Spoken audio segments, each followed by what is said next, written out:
Guy, thank you so much for agreeing to take part in our Great Minds series. We're delighted to have you here. Thank you.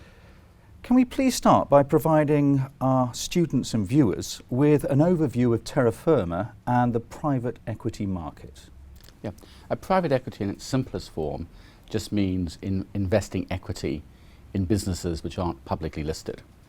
However, over the last 30 years, that market's become institutionalized.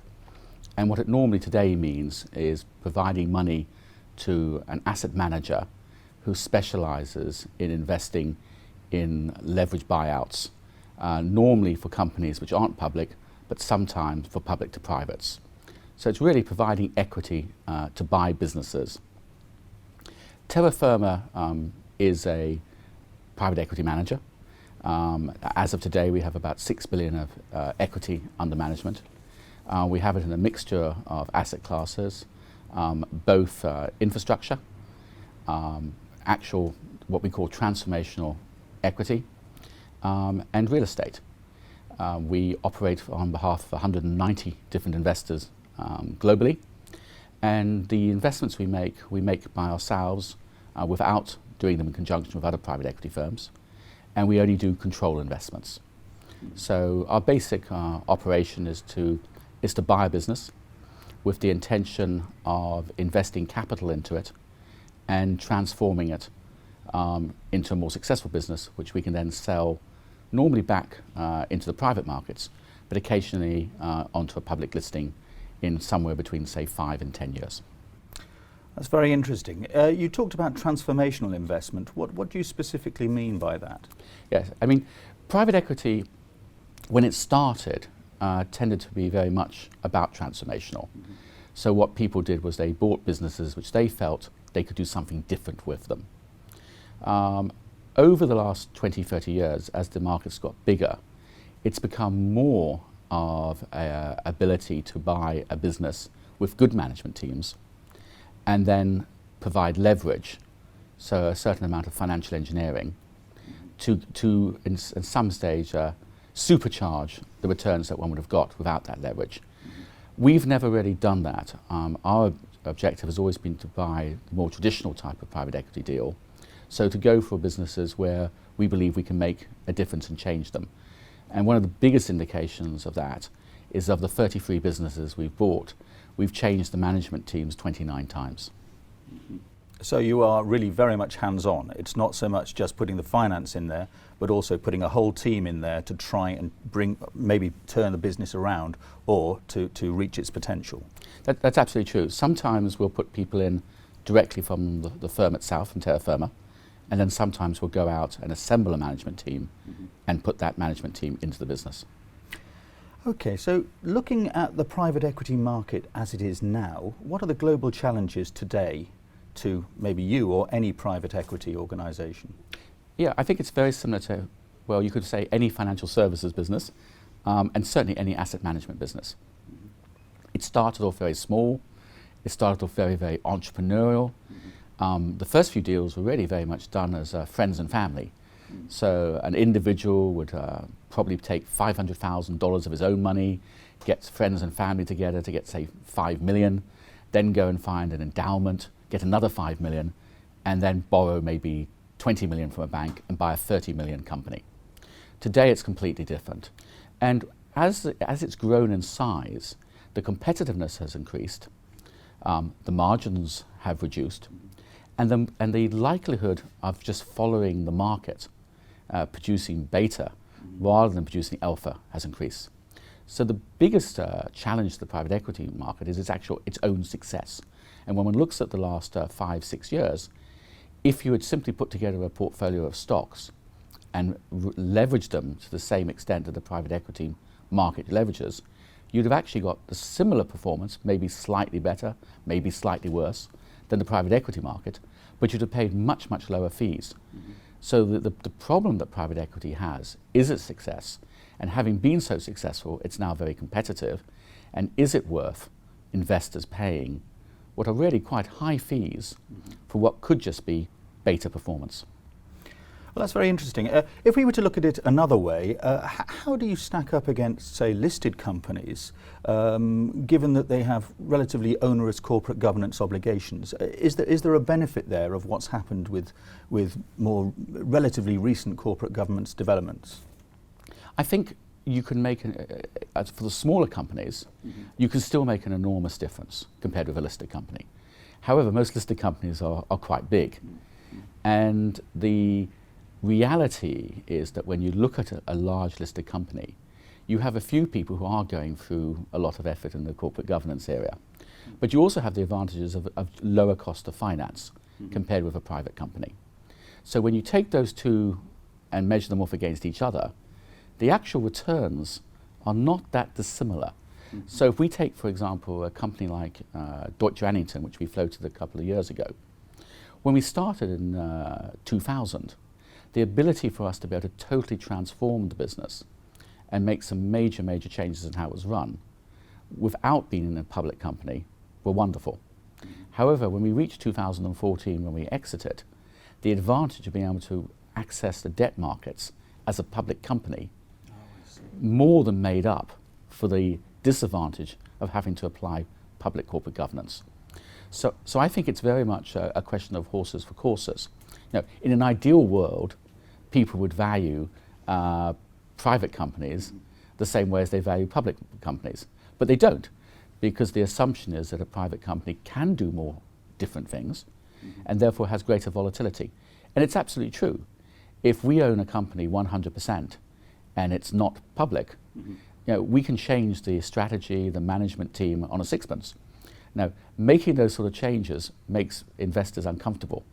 So yes, we will get more alpha, we'll get better performance, but there'll also be greater volatility.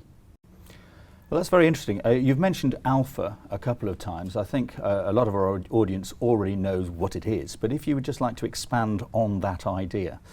Yes, I mean, beta I always regard as what the markets produce. So if you are the proverbial monkey throwing darts at a dartboard to put together your portfolio of stocks, assuming your monkey, throws his darts in the right direction of the board and hits the board, he's going to get a portfolio which logically should track the market. And that would be beta. Alpha is where somebody says, fine, I can actually make a difference and choose selectively. And what you tend to find with alpha is, let's say you said, fine, this year we don't believe it's worth buying any mining stocks. We think mining is going down. We absolutely think it's going to be, this is the year of retail. We're coming out of the recession, the gloom. Everybody's going to go out and buy goods. We're going to just buy retail. Now, if you're right, that's created alpha. Of course, if you're wrong, you've underperformed the market very, very substantially. So alpha is A, about doing something different, and then B, getting it right. So you've got to do two things: be different and be right. I'm sure it's more difficult than it seems. I've always looked at the markets and thought, how is it everybody can be right all the time? And unfortunately, presumably, there are a substantial number of private equity firms that are not. I think traditionally private equity firms actually manage to get it right very, very often. What's happened over the last 20 years is the market's become much more competitive. So 20 years ago, if you bought a good company, put leverage on it, did a few sensible things in terms of either M&A, add-ons, cost efficiencies, you could outperform the stock market quite easily. Over the 20 years, the stock market has become better. The management of most companies out there in the public markets is far better than it was 20 years ago. The corporate governance is frankly far better than it was 20 years ago. So the private equity market has to compete not only with each other, but also with the public markets. And so that has become a lot more difficult. So today, when you look at the returns, the average private equity firm is not providing anything more than you could probably get in the stock market. So the challenge is, how do you provide something more than what's available in the public markets? Okay, so if we could look more broadly at the traditional investment banking model, how do you feel that is going to survive after the financial crash of 2008? Do you think it's still got a place, or do you think it has to change in some way? Well, I think the whole financial services industry is facing quite a big change. When I was back at Goldman, I remember in 1986, there was this thing that came out called electronic trading. And I remember a lot of the traders at Goldman literally thought Bloomberg was the devil. You know, this was going to destroy their business, take away their livelihood, remove their $1 million bonuses. This was absolutely appalling. Well, the reality is that we just had to change the way we traded. We had to start to add value. We had to start taking much bigger positions. We had to start finding out what our investors wanted. You know, horror of horror, something called reverse inquiry occurred, which meant us talking to the salespeople to find out from the salespeople what the investors wanted. And we went from having a spread, a bid-ask spread, from 20 to 25 basis points to having a bid-ask spread today of a fraction of a basis point. So your money today is made by your ability to understand where the markets are going.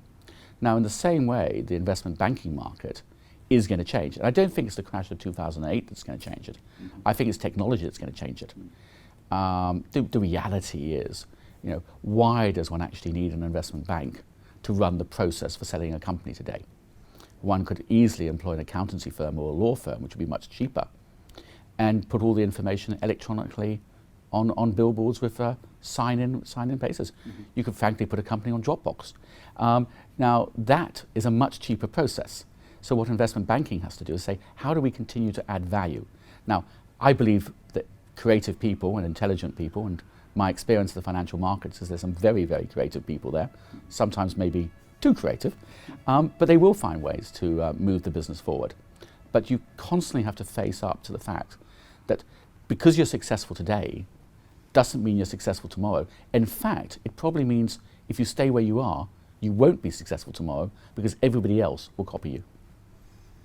Okay, so from what you're saying there, does that mean that the City of London has a chance to become more successful, or are there risks that it's going to become maybe less important in a worldwide context? I think you're absolutely right. It could do either. It can either become more successful, it can become the centre for a lot of the emerging market countries to have their trading. The reality is, you know, however successful economically over the next 3-4 years, somewhere like Nigeria is, and Nigeria is a country which is really expanding at an extraordinary rate, I think people would feel more comfortable investing in Nigerian companies through a market such as the City of London. And that would be an example of where the City of London could really go. The alternative to that is the City of London focuses inwardly, the government focuses inwardly. We spend years and years arguing about how we should supervise everything in the City of London. We don't look externally, and the City of London declines. It's really up to us. We are controllers of our own destiny in that global allocation of where capital will be traded and where capital will be moved around. The City of London can be even more successful in the future, or it can decline very quickly. And the European dimension? No, my view is I would say that staying in Europe is hugely beneficial to the City of London. It gives you a market where you're directly connected with. And there is nowhere in Europe which comes close to the City of London in terms of the quality and quantity of people in the financial markets. And it's not just the financial markets, it's also the legal system, the lawyers, the accountants. So you're looking at the critical base of skills. It's really what you're talking about there, or? Yeah, it's a huge skill base. But just in the way that that skill base is incredibly successful and important, it's also incredibly transportable. And people forget about the brain drain in the UK in the 70s. Much the same as people forget that there are actually more people leaving the UK and travelling around the world and as economic migrants to the rest of the world than there are necessarily European economic migrants to the UK. You know, the press goes on and on about the number of economic migrants coming to the UK from Europe. They don't go on and on about the number of economic migrants leaving the UK and going to France or going to America or going to Canada or going to Australia. The UK has been an exporter of very highly qualified people for over 100 years now. Looking at things in a slightly different way, in terms of your organisation, what do you look for in recruits? we do the most extraordinary quantity of psychometric and intelligence tests on people. Last year we had 2,500 applicants for 6 places, all of whom had at least a good 2-1. When we started 6 years ago on our graduate recruiting scheme, we looked for very, very entrepreneurial people. What we found is they were very, very entrepreneurial. We gave them 2 to 3 years of training and they left to start up businesses. That didn't really help us much. You know, it was nice, and I hope they enjoyed the experience of actually working in an institution, but the reality is they wanted to express their entrepreneurism. So what we've done since that is we try to sort of have more of a balanced scorebook, so that we have people who are, yes, they're entrepreneurial, but they also quite like the idea of working in an institution. So yes, they like sports, but they're happy to do team sports as well as just say being rifle shooters. And that seems to be getting us a higher ratio of success. So I'd say number one, they've got to be incredibly numerate. Numeracy is very, very important. It's less important as you go up the organization, but for the first 2 or 3 years, if you don't really have the technological skills and numeracy, you're just not going to survive. After that, we're looking for people who have good people skills, because that's what will get you to succeed in the middle area of the firm. And finally, for the people who are going to end up being very, very successful long term, they need to be entrepreneurial and they need to be creative. Because the reality is, if all you're doing is Me Too deals, if all you're doing is phoning up the investment banks and saying, what's for sale today, it doesn't matter how good you are at getting on with people, it doesn't matter how numerate you are, you're not going to really be able to create alpha. To create alpha, you're going to have to be able to look at a business and see something there that other people don't see, and then have the skills to execute on that. I'm not sure if you just answered my next question. My next question was going to be, is there a single critical skill that you're looking for? Probably creativity. I mean, that is the absolute skill which is so rare. You know, we have an educational system which trains people to be very, very good at technical bits.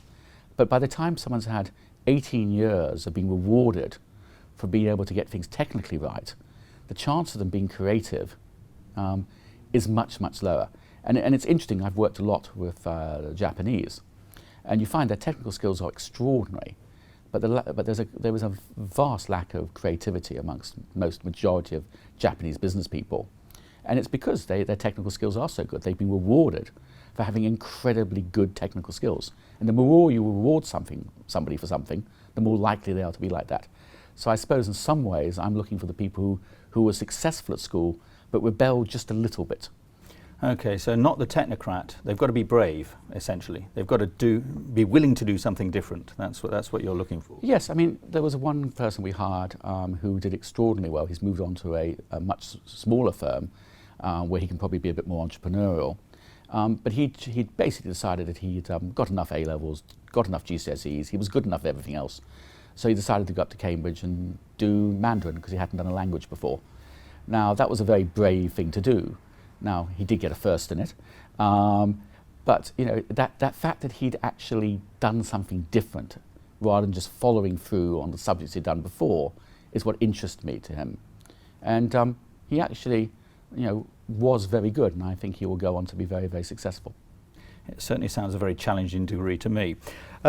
More personally, if we were looking at your leadership style, how would you describe that? The good side of it is it's very inspiring, it's very energizing, it's very challenging. It gets people to believe they can do things which they wouldn't normally believe they can do.